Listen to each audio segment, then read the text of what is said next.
चीन रच रहा है भारत के खिलाफ बड़ी साजिश। आसमान से आफत बरसाने की कर रहा है तैयारी। आसमान से बरसेगी आफत, धरती पर होगा महाविनाश। लद्दाख, तिब्बत, उत्तराखंड, अरुणाचल पर खतरे के बादल। आसमानी जलजले से भारत में आ सकता है महाप्रलय। चालबाज चीन अपने मंसूबों में हो सकता है कामयाब। तेलंगाना के सीएम के दावों में दिख रही सच की झलक। सावधान हो जाओ हिंदुस्तान, चीन करने वाला है बड़ा घमासान।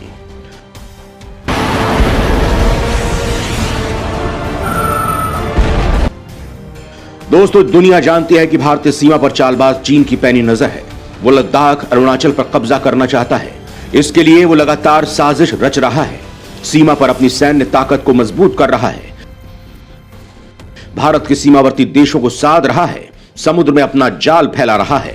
लेकिन अब जो चिंदी चीन करने जा रहा है वो डराने वाला है। भारत सीमाओं को तबाह करने की चीन की साजिश के बारे में जब आप सुनेंगे तो आपके रोंगटे खड़े हो जाएंगे, आपके होश उड़ जाएंगे और पैरों तले जमीन खिसक जाएगी। जी हां, यह सही है। चीन कुछ ऐसा करने की तैयारी कर रहा है। अगर चीन अपने मंसूबे में कामयाब हो जाता है तो फिर जो होगा वो भयावह होगा, क्योंकि चीन के साथ इस अदृश्य युद्ध में भारतीय सीमा में रहने वाले गांव के गांव साफ हो जाएंगे, लाखों लोग मर जाएंगे और हर तरफ बस तबाही ही तबाही होगी। ऐसा मंजर होगा जिसे देखकर आपकी रूह कांप जाएगी। दोस्तों, चीन की इस तैयारी से भारत भी पूरी तरह से अनजान है। वो जमीन पर अपनी ताकत मजबूत कर रहा है, लेकिन जो खतरा उसके ऊपर आने वाला है वो जमीन से नहीं बल्कि आसमान से बरसेगा। और ऐसा बरसेगा कि प्रलय आ जाएगी। चीन ने धीरे धीरे इसका परीक्षण भी भारत के ऊपर शुरू कर दिया है, जिसका नतीजा भारत में मौत के तांडव के रूप में देखने को मिल रहा है। चाहे लद्दाख हो, उत्तराखंड हो या अमरनाथ, चीन धीरे धीरे करके अपनी तैयारियों को आंक रहा है और भारत इसे प्राकृतिक आपदा समझ रहा है। लेकिन तेलंगाना के सीएम ने अब इसे लेकर भारत सरकार की आंखें खोल दी हैं। अपनी शंका में उन्होंने चीन का पूरा कच्चा चिट्ठा खोल दिया है। उन्होंने जो कहा है, अगर दरअसल वो सच है तो भारत को तत्काल सावधान हो जाना चाहिए, नहीं तो देर हो जाएगी और भारत की सारी जमीनी तैयारी धरी की धरी रह जाएगी। क्योंकि आसमानी आफत का उसे कोई इल्म भी नहीं है, लिहाजा अब उसे भी दुश्मन के इस हथियार को काटने के लिए भारत को भी कोई बड़ा धमाका करना होगा। इसके लिए उसे अपने वैज्ञानिकों को तैयार करना होगा, उन्हें चीन की गुप्त साजिश से अवगत कराना होगा। क्योंकि चीन जो करने जा रहा है उसे हथियारों से नहीं, वैज्ञानिकों के तरीकों से ही मात दी जा सकती है। लिहाजा जमीनी ताकत के साथ ही भारत को अपनी आसमानी ताकत भी मजबूत करनी होगी, जिससे चीन को करारा जवाब दिया जा सके, उसकी कमर तोड़ी जा सके। मतलब कुछ बड़ा होने वाला है जिससे हमारा आप अनजान है। दोस्तों, आज के इस वीडियो में मैं आपको जो बताने वाला हूं, एक हिंदुस्तानी होने के नाते उसे आपको जरूर देखना चाहिए, क्योंकि यह हर भारतीय के लिए चिंता का सबब है। तो चलिए शुरू करते हैं।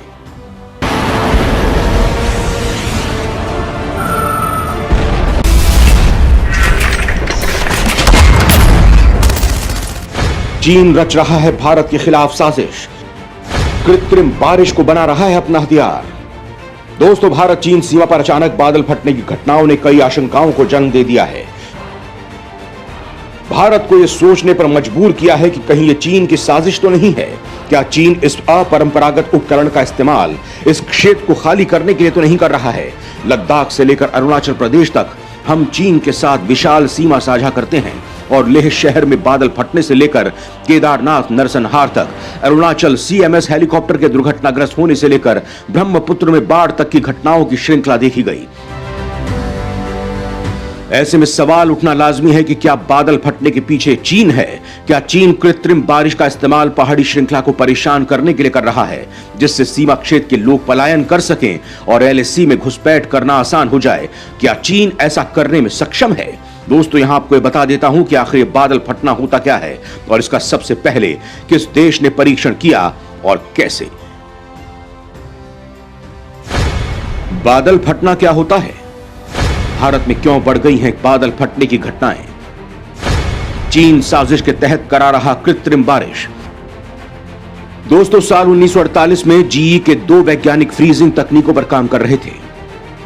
उन्होंने पाया कि सिल्वर आयोडाइड की गोलियां पानी के कणों के संघनन का कारण बन सकती हैं, जिससे भारी बारिश होती है, और इस घटना को क्लाउड सीडिंग नाम दिया गया है। अमेरिकी सेना ने वियतनाम युद्ध में इस तकनीक का इस्तेमाल मौसम संशोधन के लिए मॉनसून को बाहर निकालने के लिए किया था। दुश्मन सेना के लिए मैला और कठिन परिस्थितियां पैदा करने के लिए हो ची मिन ट्रेल वॉशआउट सड़कों पर बाढ़ लाने की कोशिश की थी। दोस्तों, IMD के मुताबिक अगर 20 से 30 वर्ग किलोमीटर के क्षेत्र में प्रति घंटे 100 मिलीमीटर से ज्यादा बारिश होती है तो इसे क्लाउड बर्स्ट कहा जाता है। 1970 से 2016 तक जम्मू कश्मीर, लेह, उत्तराखंड में पहलगाम से लेकर सुदूर पूर्व में अरुणाचल प्रदेश तक बादल फटने की 30 घटनाएं हुई, जिसमें लगभग 20,000 लोगों की मौत हुई। अकेले केदारनाथ की घटना ने लोगों को हिलाकर रख दिया। दोस्तों, इसका नतीजा यह होता है कि कई गांव रातों रात नक्शे से गायब हो जाते हैं। दोस्तों, जब पहाड़ी के ऊपर घने बादल बनते हैं और पहाड़ियों के एक विशेष समूह में भारी बारिश शुरू होती है जो इसके नीचे घाटी बनाती है, तो संचित बारिश का पानी मिनटों में नदी का एक विशाल चेहरा बन जाता है, जिसे स्थानीय भाषा में जिबद या जीब कहा जाता है। इस संचित पानी की शक्ति इतनी प्रचंड है कि यह कभी भी बचने के लिए 1 सेकंड का समय नहीं देती है। जो कुछ भी इसके रास्ते में आता है वो हमेशा के लिए मिटा देता है। दोस्तों, लद्दाख, अरुणाचल प्रदेश, उत्तराखंड आदि में बादल फटने की घटनाएं पिछले 50-60 वर्षों में ही सुनी गईं। लिहाजा जहन में यह सवाल उठता है कि क्या विस्तारवादी चीन द्वारा इस हिमालय सीमा के क्षेत्र को खाली कराने की कोई व्यवस्थित योजना है? क्या यह साम्यवादी निरंकुश शासन के लिए युद्ध का एक गैर पारंपरिक उपकरण है? दोस्तों, जैसा कि आप जानते हैं कि ऊबड़ खाबड़ क्षेत्रों को खाली करने के लिए बहुत प्रभावी उपकरण हो सकता है, क्योंकि जहां जीवन पहले से ही कठिन है और लोगों की शिक्षा, स्वास्थ्य और रसद को लेकर खासी परेशानियों का सामना करना पड़ता है। लिहाजा अगर ऐसी घटनाएं बढ़ती हैं तो यहां रहने वाले लोग अपने आप ऐसी जगहों को खाली करके चले जाएंगे, और चीन यही तो चाहता है। दोस्तों, यहां सवाल ये उठता है कि चीन हमारे देश में ऐसा कैसे कर सकता है? तो जवाब है हां, वो कृत्रिम बारिश कर सकता है। चालबाज चीन ने ऐसा तब किया जब उसने ओलंपिक स्टेडियम बनाया और पानी की तंगी का परीक्षण करने के लिए वहां पर कृत्रिम बारिश की। लिहाजा वो इसे यहां लद्दाख, केदारनाथ, कुमाऊं की पूर्वी पहाड़ियों और अरुणाचल में कर सकता है। दोस्तों, तेलंगाना के मुख्यमंत्री ने इसी को लेकर आशंका जाहिर की है। तेलंगाना के सीएम केसीआर ने चीन को लेकर किया सचेत। अनजाने में ही सही, भारत सरकार को कर दिया आगाह। दोस्तों, जगह जगह बादल फटने की घटना को तेलंगाना के सीएम बड़ी साजिश मान रहे हैं। उन्होंने इशारों में कह दिया है कि देश में बादल फटने की घटना के पीछे दूसरे देशों का हाथ हो सकता है। राहत शिविर में बाढ़ पीड़ितों को संबोधित करते हुए केसीआर ने कहा कि पहले सिर्फ लेह में ऐसा होता था, लेकिन अब आंध्र प्रदेश में भी ऐसी घटनाएं सामने आने लगी हैं जो किसी साजिश की ओर इशारा करती हैं। ऐसी साजिश जिससे सतर्क रहने की बेहद जरूरत है। दोस्तों, दरअसल चीन अपने दक्षिणी इलाकों को सूखे से राहत दिलाने के लिए बड़ी तैयारी कर रहा है। वो तिब्बत के पठार में मॉनसून के बादलों को बरसाने के लिए वहां ऐसी मशीनें लगा रहा है जो सिल्वर आयोडीन की मदद से इस काम को मुमकिन बना सकेंगी। इस काम को चीन की एक मिलिट्री कंपनी अंजाम दे रही है। वो अभी तक 500 मशीनें वहां लगा चुकी है। दरअसल चीन के दक्षिणी इलाके में लंबे अरसे से अकाल पड़ा हुआ है। वहां रोजमर्रा के काम के साथ ही खेतीबाड़ी के लिए भी पानी की किल्लत है। चीन के वैज्ञानिकों ने सरकार को सुझाव दिया है कि अगर तिब्बत के पठार में मॉनसून के बादलों को बरसा दिया जाए तो वहां से दक्षिणी चीन की नदियों में पानी बढ़ जाएगा। इसके बाद चीनी सरकार ने अपनी सैन्य company China aerospace science and technology corporation को इस मिशन का जिम्मा सौंपा है। चीनी वैज्ञानिकों का इरादा तिब्बत के करीब 6,20,000 वर्ग मील क्षेत्र में कृत्रिम तरीके से बारिश कराने का है। चीन की इस कोशिश से पड़ोसी देशों, खासकर भारत में आशंका पैदा हो रही है कि कहीं इससे भारत के मॉनसून पर तो असर नहीं पड़ेगा, या फिर कहीं ज्यादा बारिश होने से तिब्बत से भारत आने वाली नदियों में बाढ़ तो नहीं आ जाएगी। चीन की साजिश से सावधान हो जाओ हिंदुस्तान, आसमान के जरिए करने वाला है बड़ा खेला।